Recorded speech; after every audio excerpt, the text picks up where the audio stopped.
Vous correspondez au signalement de quelqu'un qui a forcé un véhicule au niveau 3. Écartez-vous. Je vous ai déjà montré ma pièce d'identité, agent. C'est ma voiture. Je peux vous montrer la carte grise. J'ai dit retournez-vous. Ne compliquez pas les choses inutilement. Vous voulez pas faire ça? Je me fiche de qui vous êtes. Le parking régnait dans un silence presque total à 21h47, un vendredi soir. Ce genre de calme qui s'installe dans les structures de béton une fois que les derniers employés de bureau sont rentrés chez eux et que les rues du centre-ville se sont vidées pour le week-end. Au-dessus, les néons vacillaient, projetant des flaques inégales de lumière pâle sur le béton taché d'huile et sur des marquages de voies peints qui s'étaient effacés depuis des années. 6 caméras de sécurité surveillaient la structure, fixées à des emplacements stratégiques à chaque niveau, leurs voyants rouges clignotant régulièrement dans la pénombre, enregistrant tout en vidéo haute définition, avec des horodatages précis à la seconde près. Ce vendredi soir-là, elles allaient de capturer quelque chose qui serait vu des millions de fois, analysé image par image, et est finalement diffusé sur des écrans de tribunal avec une clarté dévastatrice. Darnell Ashford, 36 ans, traversait le 2e niveau en direction de son pick-up, le bruit de ses bottes résonnant sur le béton avec un rythme régulier. Il portait un jean, un Henley gris et une montre que son équipe lui avait offerte après son 4e déploiement. Rien d'ostentatoire, rien de suspect, juste un homme se dirigeant vers son véhicule après un dîner avec sa petite sœur. Mais Darnell n'était pas n'importe quel civil. C'était un Navy SEAL, avec 4 déploiements de combat sur 3 théâtres de guerre, 14 années de service actif et une Bronze Star, avec distinction pour bravoure pour des actions menées en Afghanistan qui restaient classifiées. Il avait dirigé des missions d'extraction sous le feu ennemi. Il avait porté des coéquipiers blessés à travers un terrain hostile, en pleine obscurité. À 36 ans, il entamait sa transition vers la vie civile, essayant de construire quelque chose de normal après plus d'une décennie de service hors du commun. Mais dans ce parking, vêtu de vêtements civils et ne portant rien d'autre que ses clés et son téléphone, rien de tout cela n'avait d'importance. Aucun de ses sacrifices, aucun de ses services, aucune des nuits passées en zone de combat a protégé un pays qui allait lui montrer exactement comment il traitait les hommes qui lui ressemblaient. Son pick-up était garé à 12 mètres devant lui. Un Ford F-150 noir avec un petit autocollant de drapeau américain sur la vitre arrière. Il tendait la main vers ses clés lorsqu'il l'entendit. Des pneus sur le béton derrière lui, avançant lentement, délibérément. Puis des phares inondèrent le parking, baignant les murs d'une lumière blanche crue. Une voiture de patrouille roulait vers lui avec cette approche lente et prédatrice que tout homme noir français en Amérique reconnaît instinctivement. Le moteur tournait avec un grondement sourd. Les phares ne baissèrent pas d'intensité. Et à cet instant, Darnell Ashford ressentit une tension qu'il n'avait pas éprouvée depuis son dernier échange de tirs dans la province de Kandahar. La différence, c'est qu'à Kandahar, il connaissait les règles d'engagement. Ici, les règles seraient celles que l'homme derrière ce badge déciderait qu'elles étaient. Avant de continuer, dites-nous d'où vous regardez. Si c'est votre première fois ici, appuyez sur le bouton s'abonner. Raclement de gorge. Des histoires comme celle-ci doivent être partagées. Et votre soutien nous aide à faire émerger plus de vérité. L'agent Craig Lundgren servait au Metropolitan Police Department depuis 16 ans, construisant ce que ses supérieurs décrivaient comme un bilan impressionnant en matière de police proactive. Ses chiffres d'arrestation figuraient constamment parmi les plus élevés de son commissariat. Ses évaluations louaient son initiative, sa volonté d'intervenir dans des situations où d'autres agents auraient pu hésiter. C'était la version officielle, celle qui lui avait valu des distinctions et des affectations favorables. Mais sous ce dossier soigneusement poli se cachait autre chose que ses supérieurs choisissaient de ne pas voir. 8 plaintes de civils en 11 ans. 4 d'entre elles déposées par des hommes noirs français dénonçant du profilage racial, un usage excessif de la force et des détentions illégales. Chaque plainte avait été examinée par les affaires internes, puis rejetée selon une formule devenue routinière. preuves insuffisantes pour étayer l'allégation.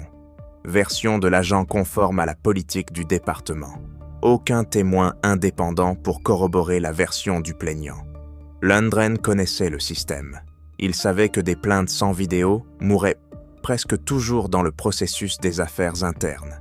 Il savait que sa parole de vétéran de 16 ans pesait davantage que celle des civils qu'il arrêtait, surtout lorsque ces civils étaient des hommes noirs français et qu'aucune caméra ne tournait. Les affaires internes l'avaient pas signalé à 2 reprises. Le premier signalement était arrivé après sa 6e année et lorsque 3 plaintes avaient été déposées sur une période de 8 mois. Le second était survenu à sa 12e année lorsqu'un lieutenant avait remarqué que les rapports d'usage de la force de Lundgren concernaient de manière disproportionnée des hommes noirs dans des zones à faible délinquance. Les 2 enquêtes avaient été ouvertes discrètement et refermées encore plus discrètement, enterrées sous la bureaucratie du département et un syndicat qui combattait avec férocité toute mesure disciplinaire. Ses collègues savaient, ils l'avaient vu agir, ils l'avaient entendu dans les vestiaires faire des remarques sur certains quartiers et certaines personnes, des remarques qui franchissaient des lignes que la plupart d'entre eux n'auraient jamais franchies à voix haute. Mais ils détournaient le regard parce que ces chiffres faisaient masse bien paraître le commissariat, parce que contester un autre policier revenait à devenir un paria. Lundgren avait un schéma particulier. Il préférait les contrôles de nuit, les parkings couverts, les parkings ouverts, les rues latérales mal éclairées, les endroits où il supposait qu'il y aurait moins de témoins, moins de téléphones en train d'enregistrer. Il avait perfectionné sa routine pendant 16 ans.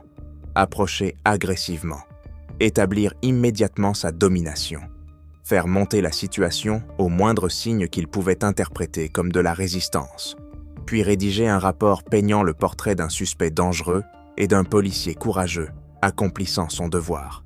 Cela avait fonctionné à chaque fois, et jusqu'à ce vendredi soir où il monta au 2e niveau et aperçut un grand homme noir français marchant seul dans la pénombre. Ce que Lundgren ignorait, c'est que l'homme qu'il s'apprêtait à prendre pour cible possédait plus d'expérience du combat que tous les agents de son commissariat réunis, et que 6 caméras de sécurité enregistraient sous tous les angles, ce qui allait devenir l'une des rencontres policières les plus accablantes de l'année. La portière de la voiture de patrouille s'ouvrit dans un clic métallique lourd qui résonna dans la structure en béton. Lundgren descendit, laissant ses phares allumés, les pleins phares clouant l'ombre de Darnell contre le mur du fond, comme une cible. Il tira sa lampe torche de sa ceinture et visa directement l'arrière de la tête de Darnell, et le faisceau déchirant la pénombre du parking comme un projecteur de recherche. Son autre main reposait sur son holster, ses doigts se recroquevillant déjà sur la crosse de son arme de service. Les caméras de sécurité du niveau 2 capturèrent tout sous 2 angles.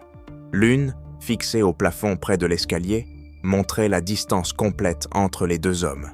L'autre, montée au-dessus des ascenseurs, enregistrait l'approche de Lundgren de côté. Les 2 enregistrements montraient la même chose. Un policier avançant par derrière vers un homme non armé, avec l'agressivité de quelqu'un répondant à un vol à main armée en cours, et non à un homme marchant vers son pick-up avec ses clés à la main. « Arrêtez-vous là! Ne bougez pas! Tournez-vous lentement !» La voix de Lundgren rebondit sur les murs de béton, sèche, autoritaire, et suffisamment forte pour résonner dans tout le niveau. Ce n'était pas formulé comme une demande, c'était une menace enveloppée dans l'autorité, la voix d'un homme qui attendait une obéissance immédiate et se préparait déjà à ce qu'il ferait s'il ne l'obtenait pas. Darnell s'arrêta. Son entraînement militaire s'activa instantanément, comme toujours sous pression, court-circuitant l'émotion pour se verrouiller sur le protocole. Désamorcer. Obéir de manière visible. Garder les mains là où elles peuvent être vues. Décrire ses mouvements. Survivre. Il leva lentement les 2 mains, paumes ouvertes, tournées vers l'extérieur à hauteur d'épaule, puis se retourna selon une rotation délibérée qui dura près de 4 secondes entières. Les caméras capturèrent son visage lorsque la lumière de la torche le frappa. Calme, maîtrisé, L'expression d'un homme qui avait déjà regardé des combattants ennemis dans des complexes plongés dans le noir absolu et savait que la panique tuait. « Agent, je marche simplement vers mon pick-up. » La voix de Darnell était stable, respectueuse, mesurée. Il hocha la tête vers le F-150 garé à 9 mètres derrière lui, l'autocollant du drapeau américain visible dans les phares du véhicule de police. « C'est mon véhicule, juste là. » Lundgren ne regarda pas le pick-up, n'accusa pas réception de l'explication, ne baissa pas sa lampe et ne retira pas sa main de son arme. Les caméras enregistrèrent ses yeux fixés sur Darnell, le détaillant de haut en bas avec un regard qui n'avait rien à voir avec la sécurité d'un agent et tout à voir avec les conclusions qu'il avait déjà tirées. Si à l'instant même où il avait vu un grand homme noir français seul sur un niveau de parking sombre, de nuit, dans l'esprit de Lundgren, la situation était déjà jugée. Il ne lui restait plus qu'à trouver une justification. J'ai reçu des signalements de vol par effraction dans des véhicules dans ce parking. J'ai besoin de voir une pièce d'identité. La voix de Lundgren portait l'assurance répétée d'un mensonge qu'il avait déjà utilisé des dizaines de fois. Les caméras capturèrent clairement cette exigence. L'audio d'une netteté saisissante dans la structure silencieuse. Chaque mot enregistré avec le genre de précision qui ferait plus tard grimacer les avocats de la défense. Darnell garda ses mains visibles, sa posture non menaçante, sa respiration sous contrôle. « Bien sûr, agent, je vais prendre mon portefeuille dans ma poche arrière. J'y vais lentement, juste mon portefeuille. » Il décrivit chacun de ses mouvements, comme les hommes noirs en Amérique ont appris à le faire. Non pas parce que c'est enseigné dans une école, mais parce que cela se transmet de génération en génération, comme une technique de survie.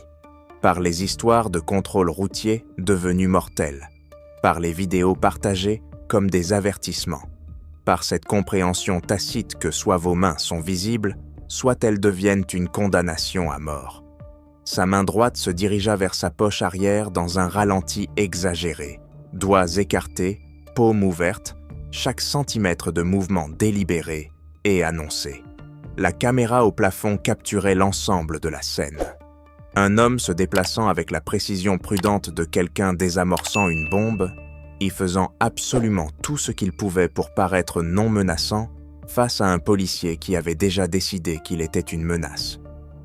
Lundgren interpréta ce mouvement prudent et délibéré comme toute autre chose, comme de la moquerie, comme de la défiance, comme un homme noir se déplaçant exprès trop lentement pour manquer de respect à son autorité. Son visage se crispa, les caméras capturant le passage d'un professionnalisme fabriqué à une colère authentique.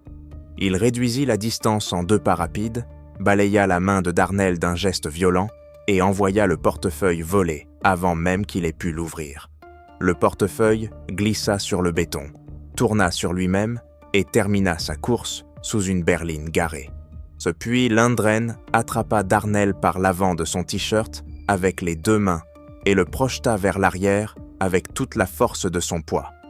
Le dos de Darnell percuta d'abord un pilier en béton, puis son front heurta l'arête lorsque Lundgren le poussa de côté, l'impact ouvrant la peau au-dessus de son sourcil droit dans une entaille qui se mit immédiatement à faire couler le sang le long de son visage, jusque dans son œil. Le bruit résonna dans le parking, un craquement sourd et écœurant de crâne contre le béton que le microphone de la caméra de plafond capta avec une clarté nauséeuse. Le sang coulait en une ligne sombre sur la joue de Darnell, goûtant sur son henley gris, imbibant le tissu au niveau du col. Il ne résista pas, il ne rendit pas les coups, il ne saisit pas les poignets de Lundgren. Il est un homme entraîné à neutraliser des combattants armés au corps à corps. Un homme qui aurait pu mettre fin à cette confrontation en moins de 3 secondes avec des techniques classifiées par le Department of Defense restait là, saignant contre un pilier de béton, les paumes aplaties contre la surface, et dit 5 mots. « Je ne résiste pas, monsieur. » Les caméras enregistrèrent tout, la poussée, l'impact, le sang, l'immobilité absolue d'un homme qui refusait de donner à Lundgren l'excuse qu'il recherchait. Et le visage de Lundgren, rougi, respirant fort. L'expression d'un homme en colère, non pas parce qu'il était menacé, mais parce que son autorité existait dans le même espace qu'un homme noir français qui refusait de se briser. Keisha Ashford, 29 ans, était infirmière diplômée au St. David's Medical Center. Il une femme qui passait ses journées à soigner des patients en unité de traumatologie, à surveiller des constantes vitales et à rester calme dans des situations qui briseraient la plupart des gens. Elle avait conduit son frère au dîner ce soir-là parce que son pick-up était garé en centre-ville depuis le matin et qu'il était logique qu'ils viennent ensemble. Le plan était simple. Elle montrait sa voiture au 2e niveau, viendrait le chercher près des ascenseurs, puis ils rentreraient chacun chez eux. Un vendredi soir normal, le genre de soirée ordinaire qui ne devrait jamais faire la une.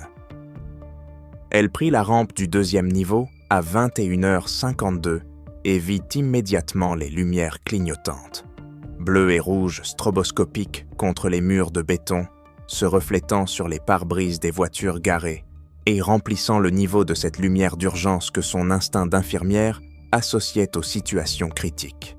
Elle avança lentement, ses phares balayant la scène, et ce qu'elle vit à travers son pare-brise arrêta son cœur.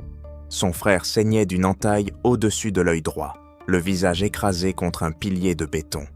Un policier était derrière lui, un genou planté au centre de son dos, une main agrippant l'arrière de son cou pour pousser son visage plus fort encore contre la surface rugueuse.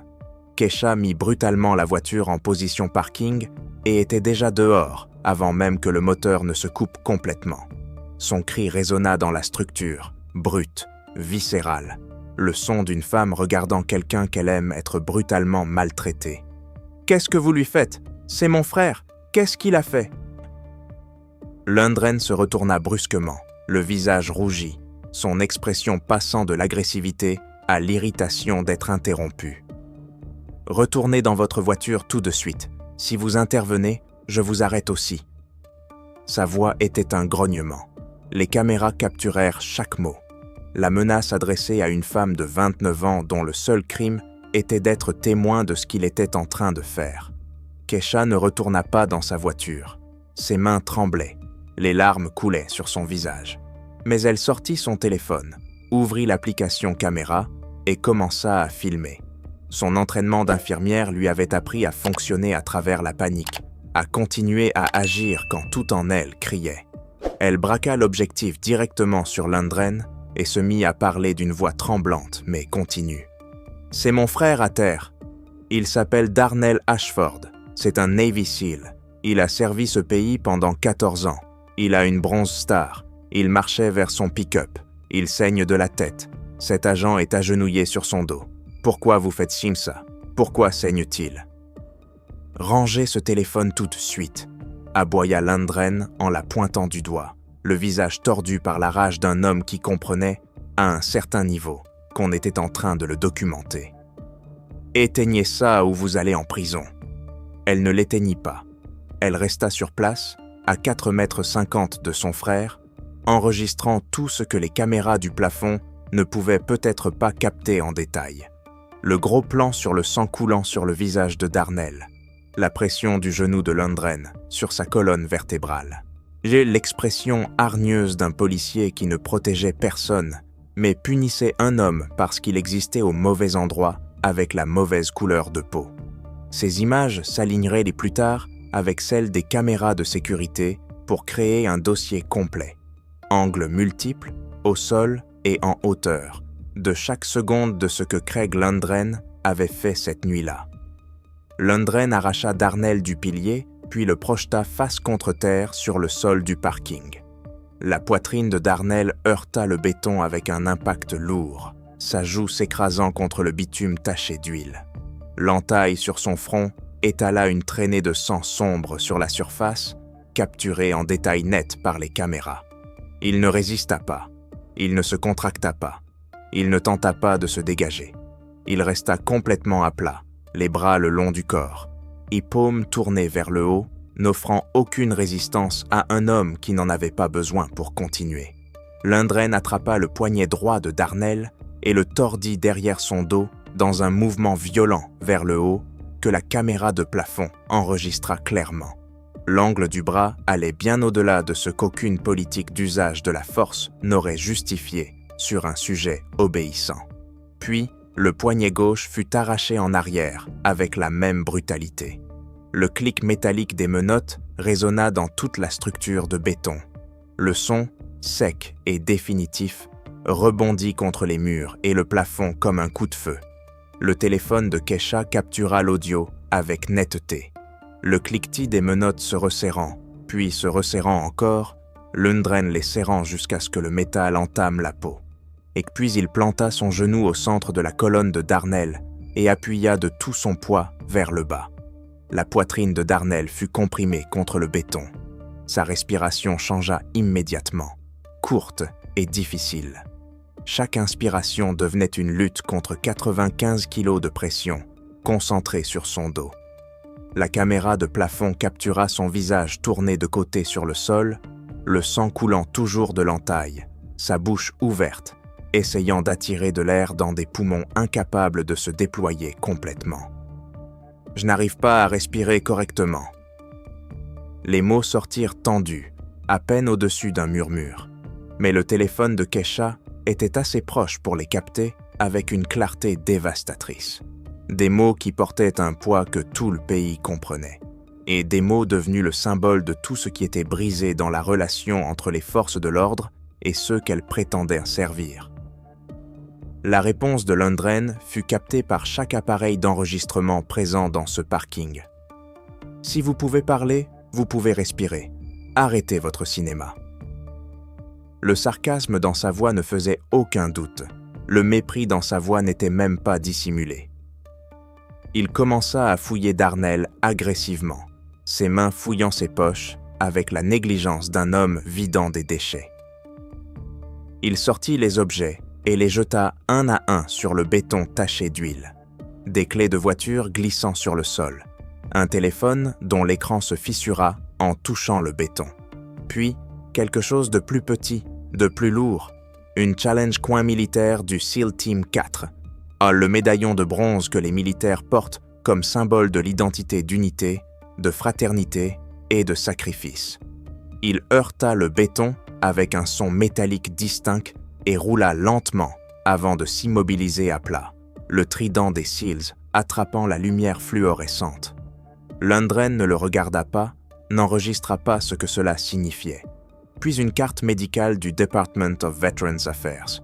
Lundgren y jeta un coup d'œil pendant moins d'une seconde, les caméras capturant son regard baissé, puis détourné, avant qu'il ne la jette au sol taché d'huile, comme s'il s'agissait d'un reçu de station-service. La caméra de plafond enregistra ce moment dans un plan large, qui serait plus tard figé des milliers de fois en ligne. Un vétéran décoré du combat, face contre terre dans son propre sang sur le sol d'un parking. Sa challenge coin posée sur le béton à côté de lui. Sa carte VA abandonnée dans une flaque d'huile moteur, et un policier agenouillé sur sa colonne vertébrale, respirant fort, non parce qu'il se sentait menacé, mais parce qu'apparemment brutaliser un homme qui ne se défendait pas était un travail épuisant. Myriam et Jorge Delgado avaient passé la soirée à un concert en centre-ville. Une rare soirée en amoureux pour ce couple, au début de la quarantaine, tous deux enseignants au Jefferson Middle School, qui sortaient moins souvent qu'autrefois. Ils s'étaient garés au 3e niveau le matin même et retournaient à leur voiture à 21h56, discutant du spectacle, leur voix résonnant doucement dans le niveau vide au-dessus de la scène qu'ils n'avaient pas encore remarquée. Puis Myriam entendit le cri, la voix d'une femme, brute de terreur, montant par l'ouverture entre les niveaux. La manière dont le son voyage dans les structures de béton, amplifié et déformé, mais indéniablement désespéré. Elle attrapa le bras de Jorge et ils s'approchèrent tous deux de la rambarde qui donnait sur le 2e niveau. Ce qu'ils virent les arrêta net. Un homme noir face contre terre sur le sol du parking, menotté, avec du sang visible même depuis un étage au-dessus. Une tache sombre sur le béton près de sa tête. Une femme debout à 4,50 m, téléphone levé, en pleurs, la voix tremblante tandis qu'elle racontait ce qui se passait. et un policier debout au-dessus de l'homme menotté avec une posture d'autorité absolue, la poitrine soulevée par la respiration et son langage corporel rayonnant d'agressivité envers deux personnes qui ne représentaient une menace pour personne. George sortit immédiatement son téléphone et se mit à filmer. Son angle surélevé captait quelque chose que les images de Kesha au sol ne pouvaient pas offrir, la scène spatiale complète du deuxième niveau. Le pick-up de Darnell garé à 9 mètres dans l'alignement direct de l'endroit où il avait été intercepté. La voiture de patrouille derrière lui, phare toujours braqué. La voie vide entre les deux révélant l'évidence du trajet d'un homme marchant en ligne droite vers son propre véhicule. Aucune autre voiture perturbée, aucune vitre brisée, aucun outil ni équipement suggérant une effraction. Rien. Juste un homme qui marchait vers son pick-up et qui se retrouvait maintenant au sol, saignant, menotté. Mais Myriam composait déjà le 911, les mains tremblantes alors qu'elle portait le téléphone à son oreille. Lorsque le dispatch répondit, elle parla vite mais distinctement, sa voix d'enseignante traversant la panique. « Je suis dans le parking du centre-ville sur Fifth Street. Il y a un policier qui agresse un homme au 2e niveau. L'homme est menotté et il saigne. Il ne résiste pas. L'agent est extrêmement agressif. Il nous faut de l'aide ici. » Le répartiteur marqua une pause. « Madame, nous voyons déjà un agent sur place à cet endroit. S'agit-il d'un incident distinct ?» La réponse de Myriam fut enregistrée sur l'appel 911 qui serait plus tard diffusé au tribunal. « Non, vous ne comprenez pas. Le problème, c'est le policier. C'est lui qui fait du mal à cet homme. Nous regardons depuis le niveau au-dessus. Mon mari filme. Et cet homme saigne de la tête. Il est menotté et il ne bouge pas. Envoyez quelqu'un d'autre, s'il vous plaît. » L'appel au 911 dura 4 minutes et 12 secondes. Chaque mot fut enregistré. Chaque description correspondait exactement à ce que les caméras de sécurité et le téléphone de Kesha avaient déjà capté. Les images de George, stables et prises d'en haut, fournissaient le contexte en angle large qui deviendrait dévastateur au tribunal, montrant l'absence totale de menaces, d'activités suspectes, de justification à ce que Craig Lundgren avait fait à un homme qui ne faisait que marcher vers son pick-up. Les renforts arrivèrent à 22h04. 2 voitures de patrouille pénétrèrent au 2e niveau, leurs phares rejoignant ceux du véhicule de Lundgren pour inonder le parking de lumière. Le premier agent à sortir fut un jeune policier qui balaya la scène du regard, les yeux écarquillés, et se rangea immédiatement à l'autorité de Lundgren. La seconde était l'agent Nahen Prescott, vétérane de 12 ans, réputée dans le département pour faire les choses selon les règles, même quand les règles dérangeaient. Sa bodycam s'activa au moment même où elle sortit de son véhicule, et ce qu'elle enregistra dans les 30 premières secondes devint l'une des images les plus importantes de toute l'affaire. La bodycam de Prescott la montra avançant vers la scène d'un pas mesuré, ses yeux balayant le parking comme devrait le faire un agent formé, observant chaque détail, lisant la situation avant de parler.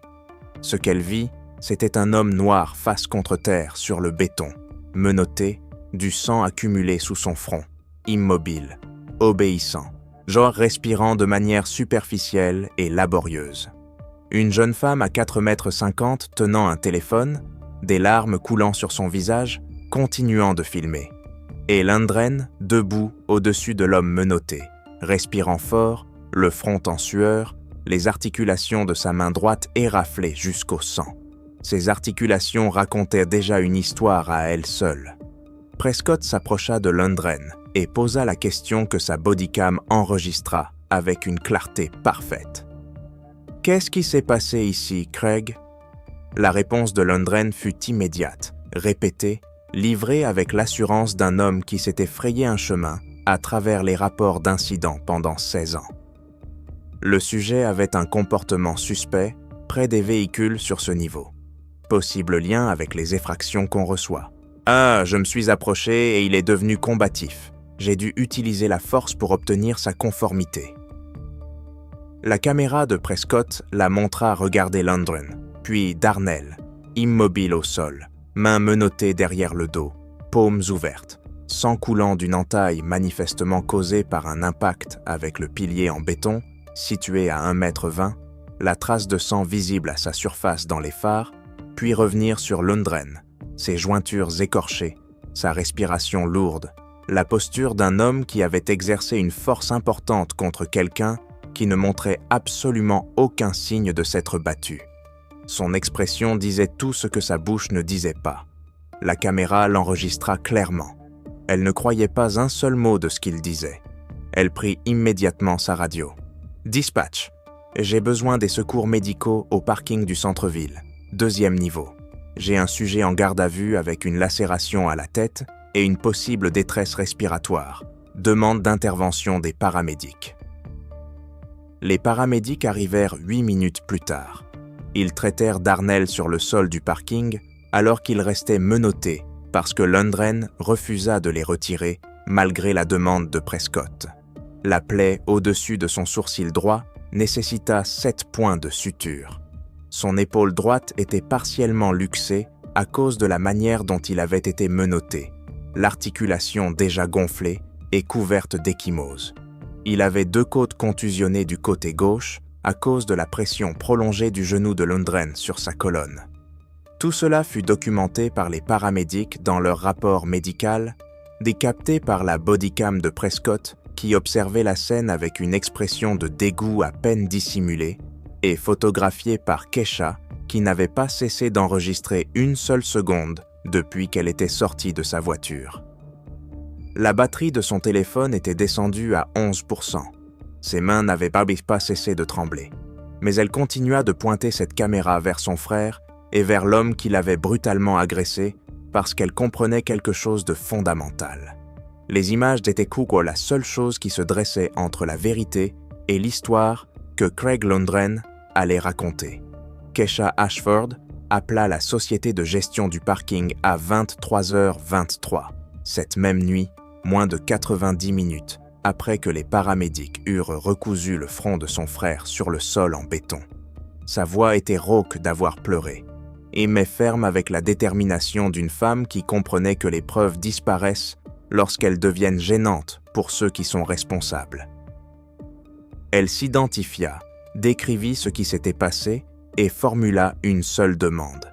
Préserver les images, toutes les images, chaque caméra, chaque angle. L'appel fut transféré au directeur de la sécurité, un homme nommé Victor Sutton, 52 ans, ancien marine ayant effectué 2 tours en Irak avant de rejoindre la gestion de la sécurité dans le privé. Sutton chargea les images sur ses écrans dans l'heure. Il commença par la caméra 4, celle fixée au plafond au-dessus des ascenseurs, qui offrait l'angle le plus large du 2e niveau. Il regarda la voiture de Craig Lundgren entrer au niveau. Il regarda les phares inonder le parking. Il regarda Darnell Ashford s'arrêter, y lever les mains, se retourner lentement avec les paumes ouvertes. Il regarda la lampe torche éclairer son visage. Il regarda l'échange. Il regarda le portefeuille être violemment écarté. Il regarda Lundgren saisir un homme obéissant par le t-shirt et le propulser tête la première contre un pilier de béton. Il regarda le sang. Il regarda un Navy SEAL, décoré d'une bronze star, être plaqué au sol, puis maintenu sous un genou, alors qu'il disait qu'il ne pouvait pas respirer. Sutton visionna les 6 angles, puis il les revit synchronisés sur un écran partagé avec des horodatages concordants. Puis il se leva de son bureau, alla jusqu'aux toilettes et fut pris de nausées. Il avait vu la guerre. Il avait été témoin de violences sur des théâtres d'opérations que la plupart des civils ne peuvent même pas imaginer. Mais regarder un militaire américain être brutalement maltraité par un policier dans un parking alors qu'il ne faisait que marcher vers son pick-up réveilla en lui quelque chose que le combat n'avait jamais touché. Il n'attendit pas l'autorisation d'un supérieur. Il grava personnellement des copies des 6 angles de caméra sur 4 disques durs distincts, en scella 2 dans le coffre-fort de l'entreprise, en remit 1 à l'équipe juridique de la société avec un mémo écrit sur la chaîne de conservation et enferma le 4e dans son propre bureau. Puis il rappela Kesha pour lui dire que les images étaient préservées et protégées. personne n'effacerait quoi que ce soit. Pas sous sa surveillance. Les images étaient accablantes. Les horodatages synchronisés sur les 6 angles montraient chaque seconde depuis l'arrivée de Lundgren à 21h47 jusqu'à l'intervention de Prescott à 22h04. 17 minutes d'enregistrement haute définition continue, sous plusieurs perspectives, ne laissant aucune place à l'interprétation. Aucun comportement suspect de la part de Darnell à aucun moment. Aucune activité d'effraction de véhicule. Aucun mouvement combatif. Aucun geste agressif. Aucune résistance d'aucune sorte. Juste un homme marchant vers son pick-up en ligne droite, puis arrêté, projeté contre un pilier, jeté au sol, menotté avec une force excessive et maintenu au sol par un genou pendant qu'il saignait de la tête. Mais les caméras de sécurité n'étaient même pas l'élément le plus accablant. La propre bodycam de Lundgren racontait son histoire, y enregistrant depuis son torse la manière dont il s'approchait, faisait monter la situation et brutalisa un homme obéissant. Et puis les enquêteurs découvrirent pire encore. Sa dashcam, la caméra embarquée qui enregistrait le son et l'image à l'intérieur du véhicule de patrouille dès son activation. Avant que Lundgren n'ouvre sa portière, avant qu'il ne mette le pied sur le 2e niveau. La dashcam l'enregistra assis derrière le volant, regardant à travers son pare-brise la silhouette de Darnell marchant dans la pénombre et marmonnant 6 mots pour lui-même. Encore un de ces types qui rôdent. L'implication raciale n'était pas subtile. Elle n'était pas ambiguë. Elle n'était pas sujette à interprétation. C'était un homme révélant exactement ce qui le motivait avant même tout contact. Kesha téléversa les images de son téléphone sur les réseaux sociaux à 1h14 cette nuit-là. Au matin, la vidéo comptait 500 000 vues. À la fin de la semaine, 2,3 millions. Les commentaires étaient un déluge d'indignation, de récits similaires et de demandes de responsabilité que le département ne pouvait plus ignorer. Solomon Admi vit les images un samedi matin, assis à sa table de cuisine avec une tasse de café qui refroidit avant qu'il n'ait terminé de regarder. C'était un avocat des droits civiques avec 18 ans d'expérience, diplômé de Harvard, ayant construit sa pratique sur des affaires de violence et abus policiers, obtenant des jugements et des règlements ayant forcé des changements de politique dans 6 départements différents à travers 3 États. Il avait vu des centaines de vidéos d'usage de la force au cours de sa carrière, des images allant du discutable à l'outrancièrement excessif. Mais ce qu'il vit sur son téléphone ce samedi-là, un Navy SEAL brutalement maltraité dans un parking pour le crime d'avoir marché vers son propre pick-up, figurait parmi les cas les plus choquants qu'il ait jamais vus. Il contacta Kesha par message sur les réseaux sociaux cet après-midi-là. Le dimanche soir, il avait déjà rencontré Darnell et Kesha à la maison familiale, examiné les images originales non montées de Kesha et accepté de prendre l'affaire pro bono. Aucun acompte, aucun honoraire horaire. Cette affaire n'était pas une affaire d'argent pour Admi. Elle concernait le précédent. Elle concernait la responsabilité. Et elle concernait le fait de s'assurer que ce que ces caméras avaient enregistré conduise à des conséquences qui signifient réellement quelque chose.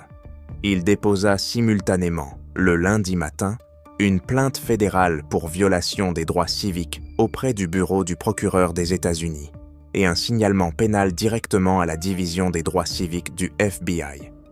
La plainte citait le titre 18 du Code des États-Unis, section 242, privation de droits sous couvert d'autorité légale, un texte fédéral passible de 10 ans maximum lorsque la violation implique des blessures corporelles.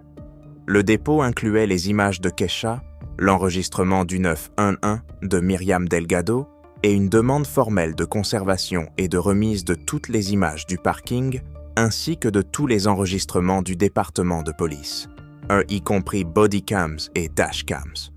Le FBI ouvrit son enquête dans les 72 heures. Les agents fédéraux récupérèrent le dossier complet de service de Lundgren, chaque rapport d'incident, chaque formulaire d'usage de la force, chaque plainte de civil, chaque revue des affaires internes sur 16 ans de service. Ce qu'ils trouvèrent était un cauchemar documenté par les propres papiers du département. 23 contrôles d'hommes noirs dans des parkings couverts et des parkings en 3 ans seulement. Pas un seul n'ayant débouché sur de véritables poursuites pénales. Chaque rapport suivait le même schéma. Comportement suspect près de véhicules. Sujet devenu combatif à l'approche. Force utilisée pour obtenir la conformité. 23 fois la même histoire.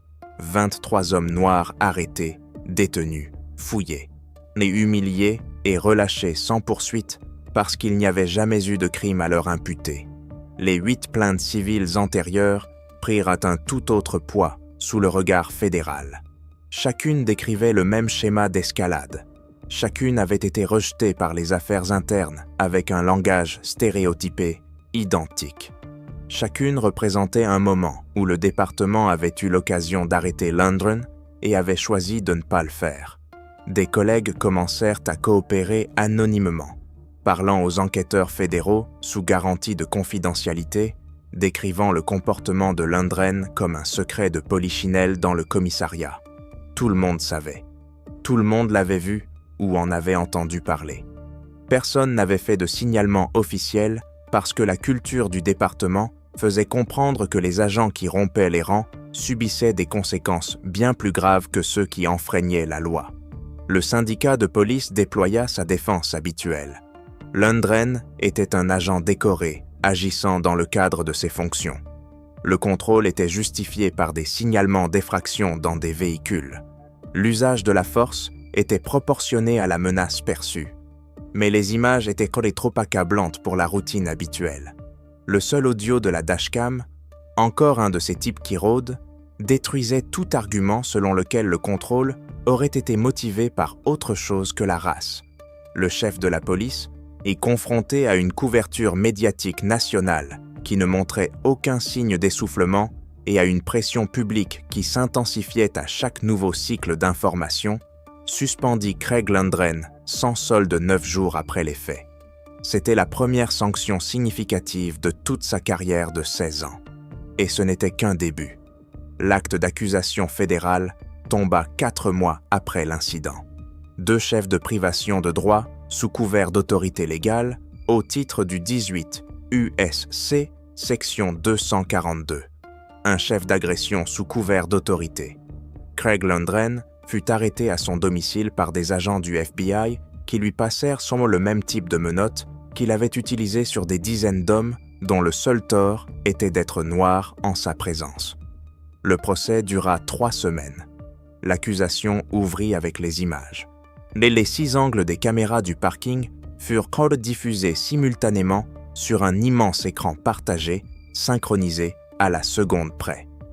Le jury regarda Darnell traverser le 2e niveau en direction de son pick-up, chercher ses clés, puis regarda Lundgren détruire sa soirée, son corps et sa dignité en 11 minutes d'images haute définition ininterrompue.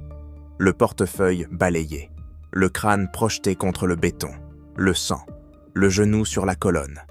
Je n'arrive pas à respirer correctement. Arrêtez votre cinéma. La challenge coin roulant sur le béton taché d'huile. Chaque instant capté sous 6 angles et par un téléphone tenu par une femme dont les mains n'avaient jamais cessé de trembler. Darnell témoigna pendant 4 heures, son service, ses 4 déploiements, les frères qu'il avait perdus à l'étranger, et les funérailles où il avait plié des drapeaux. Puis ce vendredi soir-là, les phares, la lampe torche, le moment où son front avait heurté le pilier et où tout était devenu blanc. J'ai été dans des échanges de tirs où je croyais réellement que j'allais mourir, dit-il au jury. Et le moment où j'ai eu le plus peur de toute ma vie, s'est allongé sur le sol de ce parking avec le genou d'un policier dans le dos. Parce qu'au combat, je connaissais les règles. Dans ce parking, il n'y avait aucune règle. Il n'y avait que lui. Kesha témoigna en larmes. Les Delgado décrivirent ce qu'ils avaient vu depuis l'étage supérieur. L'agent Prescott monta à la barre et dit au tribunal ce que sa bodycam avait déjà montré sur son visage. Je savais qu'il mentait. Cela fait 12 ans que je fais ce métier et j'ai su dans les 30 premières secondes que ce que l'agent Lundgren décrivait ne s'était pas produit. La défense invoqua le protocole la légalité du contrôle, la non-conformité justifiant l'escalade. Le playbook habituel. Puis l'accusation diffusa l'audio de la dashcam. Le visage de Lundgren derrière le pare-brise, regardant la silhouette de Darnell. Encore un de ces types qui rôdent. La salle d'audience plongea dans le silence. Pas un silence poli. Un silence total, absolu. 12 jurés comprenant en 6 mots exactement ce qui avait motivé tout ce qui avait suivi. Le jury délibéra 1 jour et 4 heures. Coupable sur tous les chefs. Lundgren fut condamné à 5 ans et 4 mois de prison fédérale. Le juge fut direct. Vous avez prêté serment de protéger le public, et vous avez utilisé ce serment comme une arme contre les personnes mêmes que vous étiez censé servir. Il fut immédiatement placé en détention. Il ne regarda pas Darnell alors qu'on le conduisait hors de la salle. L'action civile se régla pour 4,7 millions de dollars, plus des réformes départementales d'une ampleur sans précédent dans l'histoire du service. Formation obligatoire à la désescalade avec recertification annuelle. Examen civil indépendant de tous les contrôles dans les parkings et environnements à faible visibilité. Comité de surveillance civile doté d'un véritable pouvoir de subpoena. Publication trimestrielle des données d'usage de la force ventilées par race, lieu et issue. Refonte complète du processus des affaires internes avec examen externe obligatoire des plaintes de profilage racial. Tolérance 0 pour le non-déclenchement des bodycams. Mesures exécutoires judiciairement, avec un moniteur fédéral nommé pour 5 ans. Un fonds d'indemnisation de 600 000 $ fut créé pour les victimes précédentes de Lundgren. Les 23 hommes noirs qu'il avait arrêtés dans des parkings au cours de 3 années, détenus, fouillés, humiliés, puis relâchés sans poursuite, furent contactés par un programme dédié afin de recevoir réparation et accompagnement psychologique. Darnell utilisa une partie de son règlement pour créer l'Ashford Veterans Justice Initiative, offrant une représentation juridique gratuite aux vétérans victimes d'abus policiers après avoir servi leur pays. Les vétérans noirs et bruns subissaient des taux disproportionnés de rencontres policières hostiles malgré leur service. Dès sa première année, l'initiative s'associa à des organisations de vétérans et à des cabinets de défense des droits civiques dans 11 États, prenant en charge 34 dossiers. Les images de Kesha devinrent obligatoires dans les académies de police à travers le pays. Une étude de cas sur ce à quoi ressemble une force illégale, sur ce à quoi ressemble un sujet obéissant, et sur ce qui arrive lorsque des agents laissent leurs préjugés supplanter leur serment. Victor Sutton, l'ancien marine qui avait préservé les images du parking, fixa une petite plaque de bronze sur le pilier où Darnell avait saigné. 5 mots. Les droits ne s'arrêtent pas au béton. Les Lundgren purgea sa peine en maintenant qu'il n'avait rien fait de mal. Il ne présenta jamais d'excuses, ne reconnut jamais ce que 6 caméras et une dashcam avaient enregistré. Son nom devint synonyme de la brutalité qui prospère là où les agents supposent que personne ne regarde. Mais quelqu'un regardait toujours. 6 caméras, une sœur avec un téléphone, un couple à l'étage au-dessus, un ancien marine qui refusa de laisser la vérité être effacée, et un Navy SEAL qui avait survécu au combat sur 3 théâtres de guerre pour finalement affronter l'épreuve la plus dure de sa vie dans un parking américain, à 12 mètres de son propre pick-up, avec un autocollant de drapeau américain sur la vitre arrière. Si vous pensez que les vétérans qui servent ce pays méritent de rentrer chez eux dans une nation qui respecte leurs droits, on dit que les agents qui agressent des civils, en raison de leur race, méritent la prison fédérale, et que les caméras peuvent faire la différence entre la justice et une plainte de plus enterrée, abonnez-vous et activez les notifications. Demain, nous avons une autre histoire qui prouve que la vérité ne reste pas cachée lorsque des gens ordinaires refusent de détourner le regard. Cette affaire était troublante, mais celle de droite se termine d'une manière que personne n'attend.